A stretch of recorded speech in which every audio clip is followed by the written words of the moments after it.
Good evening, everybody. It is such an exciting privilege to be part of this celebration of rare creativity and community this evening. Donna and I are here to represent what's been an incredible project through this whole year called ARTRA, or Art Translations, which was organised by CamRARE and funded by LifeArc to bring artists, scientists, and the rare community together and make some visual art.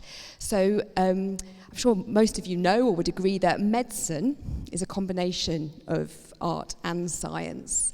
But the critical element of medicine is communication. However good our technology is, it's the connections between individuals and their families and their medical practitioners that actually provide medical care. So this project for me has been a creative explosion of bringing art and science together and playing with and experimenting with the creative connections that actually are rare disease. So we're just like, in a few minutes, representing the whole collective of Art Translations to tell you how we've made a piece of art together. Over to you, Donna. Can you hear me? Okay. I bring to this project my pareidolia, so I have a naturally enhanced perception of faces and creatures in inanimate objects and unusual places. And just as an example, on the left is, I was drinking some kombucha, is a fermented drink, and I just saw all these creatures swirling around, so I had a drawing of that. And then on the right is my interpretation of, it's inspired by a photograph taken by Martin Bond. And I just saw I perceived so many creatures and faces in there that I thought I'd just try to share what I see. And for me, I mean, you can see it's quite a busy world. There's even a big bird-sized spider that I really was reticent to draw, but my son said, you know, you see it, you draw it. So it's in there. And to introduce myself, I'm Dr. Kate Baker. I'm a clinical geneticist. So some of you will have met a clinical geneticist. We're doctors who bring together patients and information about their genome to diagnose rare conditions. And I'm also a researcher within university where I try and understand what the impact of very tiny rare genetic changes are on the amazing dynamic developmental processes by which a brain is organised and structures and functions to support child development and ultimately influence mental health. So those are the things I think about every day, diagnosing rare conditions and how these absolutely tiny protein and gene differences can have such a cascading influence on a person and their experience of life. So this is the first sketch I did of the drawing, and I took this to my meeting with Kate, and I think she must have thought, oh, this can't go well. But I had just been to meet the organ scholar at St.John's College, Alex Robson, and he explained to me and shared his insights about, he played the organ, I listened to him practice, he explained about how the organ works. It's almost entirely mechanical, which is quite amazing, and it's vast. And so he helped me to understand through images he'd taken and shared with me that it's a very big thing, you wouldn't imagine. So this is pretty much how the drawing is laid out. There's Alex in the beginning, in the bottom, and then on the right is the infrastructure of the organ, which is, I drew an indigo as a sort of backstage. And then on the left is the chapel, which is what you would see if you go to visit. And in there is, of course, the choir and the director of music. And I drew the Zimbelstern at the top because I had this most amazing experience when I met Alex. He was playing, and then I went down to the chapel to try to see how I could possibly do justice to this enormous and beautiful space. And I lay on the floor and looked up at the ceiling, and I was listening to him play. I closed my eyes, and suddenly the music turned into this kind of like twinkling sound, and I opened my eyes, and he was actually activating the Zimbelstern, which is this gold star that spins. He played the bells, and there it was. So it's like a delight. So you've heard a little bit about my job as a doctor and as a scientist, and you've heard a little bit about Donna's incredible perceptual experiences. How on earth were we going to come together to create something that made sense? So Donna came and had a cup of tea with me at the MRC Cognition and Brain Sciences unit, which is where I work. And we did a lot of talking and listening together. And it was a fascinating conversation because I didn't understand what Donna wanted to create. And Donna didn't really understand what I was going on about genes and brains and stuff like that. So the main things I remember for that conversation was we really didn't understand each other, and we had to find new ways of communicating and listening. And what we came down to was, I think, two things in that meeting. Firstly, we talked a lot about faces, and faces in rare conditions, because Donna didn't know how important faces are in making diagnoses in some rare conditions. And it really made me think that Donna sees faces in the world when other people perhaps don't. And as a geneticist, I look at faces and I see patterns that not everybody would see. So there was actually a similarity in something that we perceived in the world. But it also, in terms of faces, it really got me thinking a totally new way about the interactions between doctors and patients, because what we do is describe and label a face. And by doing that, we change something about how faces are perceived. And I think that's really was something I'd not thought about before. So we thought about faces, and it really made me think about this paradox for rare conditions patients, that they often feel either hidden or isolated, and yet they stand out from the crowd in a huge number of different ways, and you've seen that with Unifique today. They stand up, make their voices heard, and they stand out.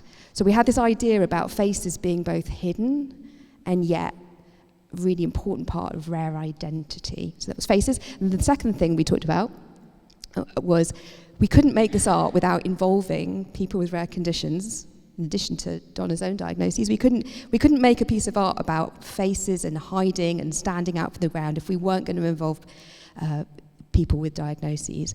Initially, I showed Donna lots of old textbooks and pictures, because Donna didn't realise that as doctors we have all these terms and terminology about describing faces, but we didn't want to go to textbooks. We needed real involvement of people, and thanks to Joe and the Unique Feet group, we were able to make this piece of art together with real people within the rare community.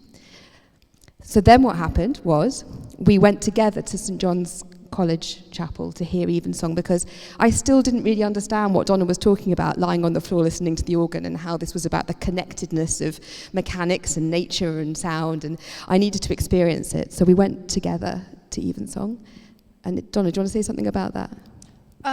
Yes, we went to Evensong, and I just wanted to point out that this is what you see of the organ, which is hardly anything, really. You can see the pipes, and the screen at the bottom there is where the organist is behind, where he's performing, or she. And the Zimbelstern, the star, is right there on the wood panel as well, but you never have an idea that there's so much organ behind. But Kate had some really interesting insights after the Evensong. She was, I don't know, kind of like floored by it, and I'd been already, yes. So it was really important that we travelled together into the space that Donna wanted to recreate, and had a powerful experience there together that informed the art. Then Donna started writing. I did some writing, and Donna started drawing. And we're going to pick out one thing from the work in progress, because we're probably going on too long, but what was one thing you wanted to show people about the work as it was growing and becoming real on paper? This was how far I got with the drawing when it was the brochure deadline. That was an immovable date, so this was it. And I mean, I think that the organizers thought it's finished, but Kate and I knew it wasn't, because she and her team of 7, I promised them they'd be in the drawing, and they weren't there. There's no director of music, and there's no choir, because I just hadn't got done. But I said to Kate, I will finish. So this is what was in the brochure. And it's, I'll talk when you see the finish. Yeah.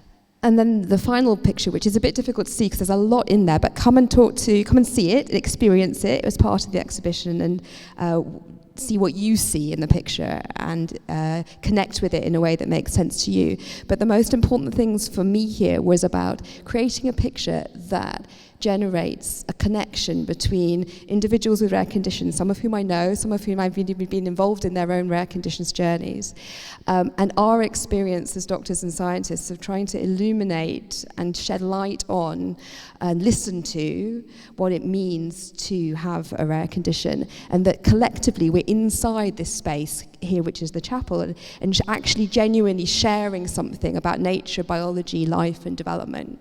And that's what this picture is all about.